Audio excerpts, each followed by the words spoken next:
kuko byari byitezwe. Twabonye yuko FC Barcelona yabashije gutsinda ibitego 3-1, ariko kandi ibi bitego babashije kubibona imace iri kwirangira cyangwa se mu minota ya nyuma. Ni imace Lamine Yamal yamunaniye, ari nayo mace ya mbere yakinye yambaye nimero 10. Biragaragara neza yuko Lamine Yamal ino nimero azayiharanira, azoyigwanira, kuko ni nimero ikomeye cyane kandi ihambaye. Uno munsi twaje kubona Lamine Yamal ariko ananirwa ari kumwe n'umugarde cyangwa se agatanga ama-assist ntashike. Ni Lamine Yamal ino match yamugoye cyane, ariko kandi Rooney yabashe kwigaragaza mu buryo budasanzwe, abasha gutsinda igitego kandi ciza cyane kandi agitsindira kure. Munyamakuru wabonye bira bitego gute? Nje nabonye ko Barcelona nubwo yatsinze ariko kandi ntabwo yerekanye niveau twari tuyiteze ko kuko byari bisanzwe. Urebye urukino rwahuje Vizela hamwe na Barcelona, n'urukino rwabaye rumeze neza. Naho Barcelona yaje gutsinda bigoranye, ariko yerekanye imbaraga. Urebye kuri Rooney ni umukinyi witayidi cyane, ni umukinyi ufite imbaraga kandi ni umukinyi uzi gutsinda. Kuri uyu munsi yatsinze igitsindo cyiza cyane cy'ubwenge. Uriya musore Barca yaguze neza cyane, unarebye yaguze neza cyane. Tukareba hamwe na Rashford, uyu munsi Rashford yakinye kandi yakinye neza cyane, usibye kose nyine bamuhaye umwanya mutoya, iminota 30 kugira nicyo gituma atagaragaye. Je nibaza yuko Rashford yabanjije yaje agombora sugane banamukuramo. Ni Rashford udahagaze neza cyane mu buryo nyine ntarakira neza ko mirfo, kuko yaje mu mugwi yaramaze igihe kirekire kabaranga kumurusha kugira ngo ntage. Unarebye Rashford bamwijijemo mu imita za nyuma kandi baramusohora. Ni kuko iwe ni umuhanga kandi ni umukinyi ushobora gukina 90 minutes igashira, ariko ntaraje muri forme. Kandi n'ikindi unarebye neza Barcelona akinishije presque abakinyi bose kandi aranabakuramo, ishiramo abandi bakinyi. Iyi niyo bita pre-season. Umutoza Nsufriki cyangwa se n'undi ari wo wese aba ariko agerageza kureba abazotangira bose abakeneye kubakinisha. Ndetse urabona uyu mupeti wabashe gutsinda igitego cya gatatu ari we Pedro. Ni Pedro ni umupeti ukiri muto cyane uvuye muri La Masse. Rero wa mupeti yatangaje abantu benshi cyane, ndetse bamwe na bamwe ntibari bamuzi, ariko ni umupeti uri talented. Twobasha kubabwira kuko ni umukinyi uvuye muri La Masse isanzwe izwi cyane ku mpano idasanzwe. Ariho n'aba Lamine Yamal bazamukiye, ndetse n'aba Pedri n'abandi bagavi. Yabashe guheza umwanya bagavi barakina. Urumva yuko yagize neza, ariko apima abashe kureba ese bizaba bimeze gute. Nabona bimwe bitaragenda neza azosura kandi kwisoko. Unarebye neza kuri Pedro nagakinyi kakiri gatoya, nagakinyi gafite ubuhanga, nagakinyi kazi cenga byinshi cyane. Tunarebye n'ukuntu twagigakina nagakinyi kigaragaje cyane, muzukuri kigaragaje cyane, kandi no gutsinda gatsinda n'igitsindo cyiza cyane. Tutari twiteze ko tsinda. Kandi iriya La Masse yabo ni make Barca ishuri rikomeye cyane. Unarebye ryavuyemo baraba Lamine Yamal, havamo n'aba Fermin Lopez, abo bose n'aba Messi bose niho bagiye bava cyane. Rero ugize neza bwana munyamakuru. Iyi yari match Nsufriki ariko areba abakinyi be bari bamaze hafi amezi 2 batagaragara mu kibuga cyangwa se badakina match. Iyo yashize amategeko akomeye cyane, kuko urabona ko agifite abana bakiri batoya kandi baba star biyumva. Urabona duhereye kuri Lamine Yamal hari uburyo yarasigaye yitwara. Urebye nk'igihe yakwije imyaka 18 cyane anniversaire yiwe, yakoze ikirori mu buryo nta muntu numwe yigeze yitabira ico kirori atamutumiye, ndetse n'abacitabiye nta muntu winjije mu telefone. Rero cyari ikirori gihambaye cyane. N'umupeti uri kureba ukunze ikirori ndetse urebye nyine n'yakomoka muri Afurika, abanyafurika ukuntu nyine bakunda ibintu by'ibirori ukuntu. Rero bivanye si wowe wenyine, reba ba Rashford nabo ugiye kureba muri Man U ibintu bimwe na bimwe byagiye bigorana cyane cyane n'inyuma y'ikibuga, ari ukuntu nyine nawe yakunda ibintu by'ibirori. Rero kugira ngo abashe kubajira neza, hari amategeko yabashe gushiraho azobasha kugenga abakinyi biwe. Ijambo rya mbere simvuga byose, ariko tuzogenda tubibabwira ku munsi w'ejo neza birambuye. Yagiye ababuza kubonana n'abanyamakuru cyane, anagenda anababuza uburyo bwo kubona n'abafana, uburyo kugenda basohoka ibirori bya hato na hato. Ni ukuvuga ngo ikintu cy'ikirori hoho ni nkaho yababuje.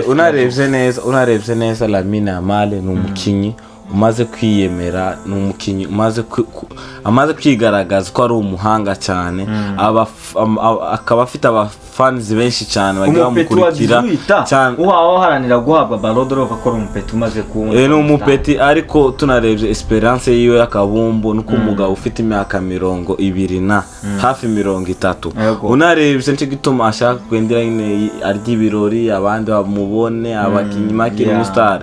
Make ni umuntu wundi amaze kwiyumva iwe nakora iki aragendera kuri ico nyine. Kandi cyo kintu ni kibi cyane kuko aracyari umwana ukiri mutoya ugiharanira byinshi, arashobora no kwica kariyere yiwe akomeje ibintu by'ibirori kuko Neymar yabigenje.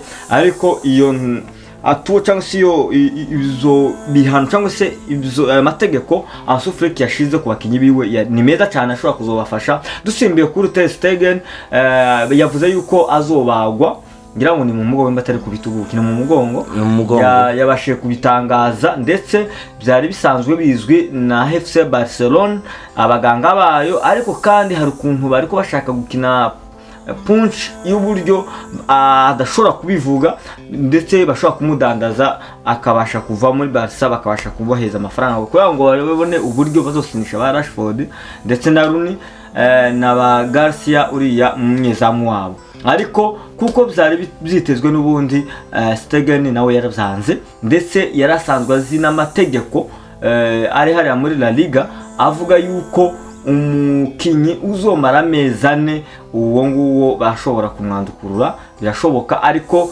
kubera ko yarabize yahise yandika ko zomara amezi 3 kugira ngo irya tegeko tirikamukoreho. Urebye Ter Stegen muri ibi bihe yagize ibigeragezo cyane, avunika umugongo, afite ikibazo cy'umugongo bamubaga, ibi baye deuxième fois bamubaga umugongo cyane, kandi bizo bikomeza kumugaruka cyane.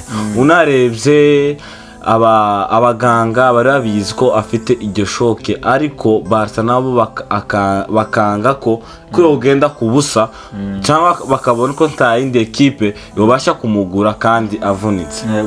Bakabonamo reka bamugurisha kugira babone ifaranga zo gusinyisha abandi bakinyi. Nuko nyine zagenze. Iyo niyo yari punch ya Barca, ariko kandi na Ter Stegen yabyanze. Urabona kuko ashaka kuguma muri Barcelona, ndetse ashaka no kugwanira umwanya. Ariko kandi ibyo bintu byarakaje, aratangazo yashizeho yararakaje cyane Barcelona, ndetse babasha kuvuga yuko bashobora kumwaka igitambara cy'ubugizi genza ariwo kapiteni. Unarebye ahanga bakareba kuko bashobora kwisubiza barafinya cyangwa se bakayiheza kuko n'umundi niwe warusanzwe umwungirije. Unarebye Ter Stegen akunda Barcelona, niyo make ni equipe yamukijije cyane, ni equipe yamushikije kure cyane, niyo yatumye amenyekana cyane ku isi yose. Kandi arakeneye gukinira amatima azwi manini ashaka kugenda. Ariko ntarafata decision kuyivamo kuko iwe akunze cyane Barca paraporo yindi. Yo kuvuga ngo ayivemo barayivuyemo kuva kera, ariko iwe aracyaharanira umwanya wa mbere kugira reba abe umunyamakuru bamugire nawe Barcelona. Burya iyo babasha kubimubwira bien avant byari kumworohera kandi bakamusezera nk'umu legend nyine wababereka izigeza bakoranye imyaka myinshi. Ariko urabona aho biri ko birora, ari kutumvikana kwa Ter Stegen ndetse n'umugwi wa FC Barcelona. Ibyo bintu bishobora kubageza, bishobora gutuma batandukana nabi, kuko ugiye kureba Ter Stegen ntashobora kwicaza abajwe. Hariho abagaryi batatu bose, umuntu abantu bafite Garcia bakagira Sezini bakagira na Inakipera urumva yuko biragoye cyane kandi uyu mukinyi asanzwe ahembwa amafaranga menshi hariya bari bashaka gukuraho uwo mushahara kugira ngo ikibazo cy'ubutunzi Barcelona isanzwe ifite kibashe kugabanuka. Rero turagushimiye munyamakuru, reka dusimbire hanze FC Barcelona bukeya. Hariho uyu mukinyi bitwa Gyokerel akaba ariko avuye mu mugwi wa Sporting hariya Isagi Sporting iba muri Portugal. Rero akaba aje hariya muri Arsenal ubu tuvugana ashobora kuzosinya amasezerano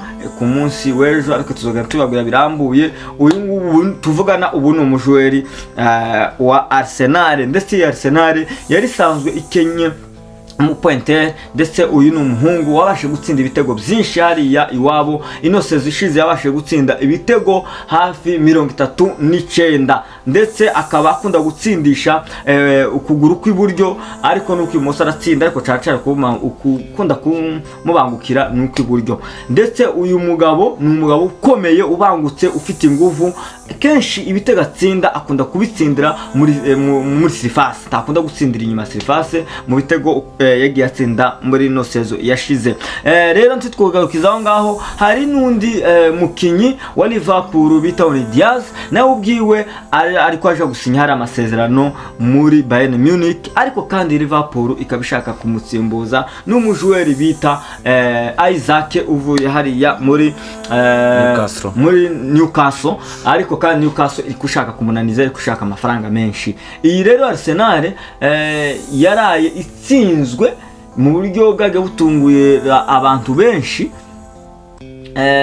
Mbyaho niyo yari yahuye na Arsenal ahubwo Liverpool yahuye na Arsenal hanyuma Arsenal nawe ihura na Newcastle bakinye no munsi muri Newcastle. Rero mu gihe bakinye twasanze yuko Newcastle babashije kwitsinda 3-2 urumva yuko yigaragaje neza Arsenal ariko kandi zatangaje Liverpool kubona ibashe gutsindwa na Arsenal ariko kandi ni pre-season bako bategura imatch uko zigenda zihagaze ndetse na Man yabashe gutsinda 2-1 urumva yuko nayo yabashije kwihagararaho.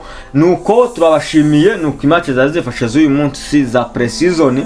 Rero tuzokomeza tubabwira amakuru uko agenda yifashe ku munsi munyamakuru. Turagushimiye kubabanye natwe ndetse tukaba tunashimira n'abakunzi ba Chivio Dreams ku rukundo mudukunda mukomeza mutwere ku rukundo. Murakoze cyane.